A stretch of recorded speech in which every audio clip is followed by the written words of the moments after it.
Assalamualaikum warahmatullahi wabarakatuh. Kembali lagi bersama saya di channel Muslimin Project Official. Kapal merupakan hal yang sangat penting dalam rangka pemenuhan pelayanan yang handal dan aman selama suatu kapal melakukan pelayaran baik itu nasional maupun internasional. Yang terjadi saat ini adalah proses penentuan pelayaran kapal belum berjalan secara optimal, masih sering terjadi kesulitan dalam menggunakan transportasi menggunakan kapal dikarenakan waktu yang cukup lama.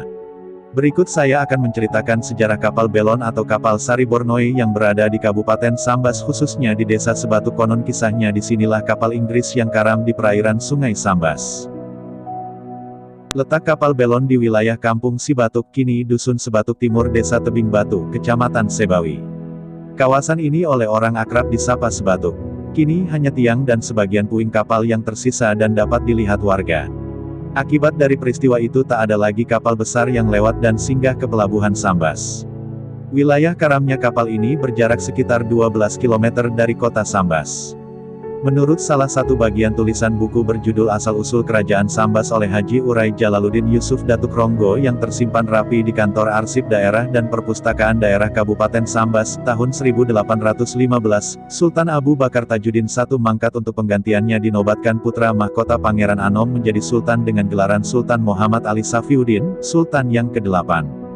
Dalam tahun itu juga datang ke Sambas sebuah kapal kepunyaan Inggris bernama Borneo.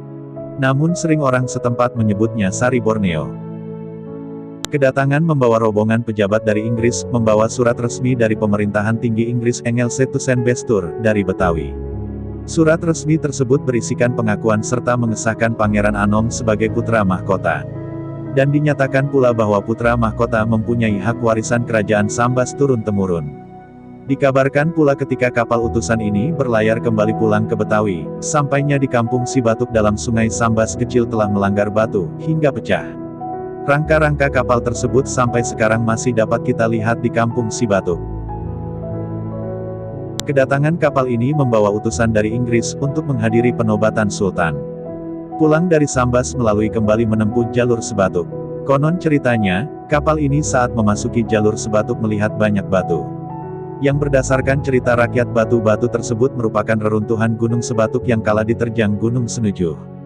Gunung Sebatuk sendiri dulunya persis berada di samping kanan tempat kerangka kapal Inggris ini bersemayam. Tenggelamnya kapal ini, tutur sang kades, karena sengaja melanggar batu di perairan. Mungkin merasa kuat maklum kapal terbuat dari besi semua, katanya, hingga kini hanya tiang kapal saja terlihat, apabila air mulai surut puing kerangka kapal terlihat jelas setinggi 1 meteran. Menurut penuturan Kades Sebatuk, di tahun tersebut, kapal ini sudah terlebih dahulu masuk ke pelabuhan Sambas di Kota Bangun, masuk dari Kuala Tebas yang jika diteruskan menghadap Laut Cina Selatan. Wilayah Sebatuk inilah termasuk perairan utama sebelum semua kapal pelayaran masuk ke pelabuhan Sambas. Dengan tenggelamnya kapal ini otomatis perairan internasional ini terganggu. Banyak kapal-kapal dagang tak bisa masuk dengan leluasa. Akhirnya pelabuhan Sambas sepi dari kunjungan kapal dagang antar bangsa. Meskipun aktivitasnya masih berjalan seperti biasa. Bahkan sebelumnya banyak kapal dari luar negeri menempuh jalur ini sebelum tiba ke Sambas. Sebut saja kapal dagang dari Singapura yang akan mengangkut getah dari Sambas. Sang Kades menuturkan sekitar tahun 1970-an pun banyak kapal dagang yang memiliki kapasitas 900 ton bisa lewat, namun semakin berkurang. Di tahun 1980-an hanya kapal kayu berkapasitas 100-200 ton saja yang dapat melewati perairan Sungai Sambas kecil ini. Banyak kapal yang sudah pernah berlabuh ke Sambas melewati perairan Sebatuk.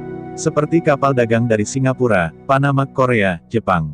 Namanya juga saya ingat sekilas seperti kapal Ares, kapal Laponda, ucapnya sembari mengingat nama kapal yang pernah terbaca olehnya.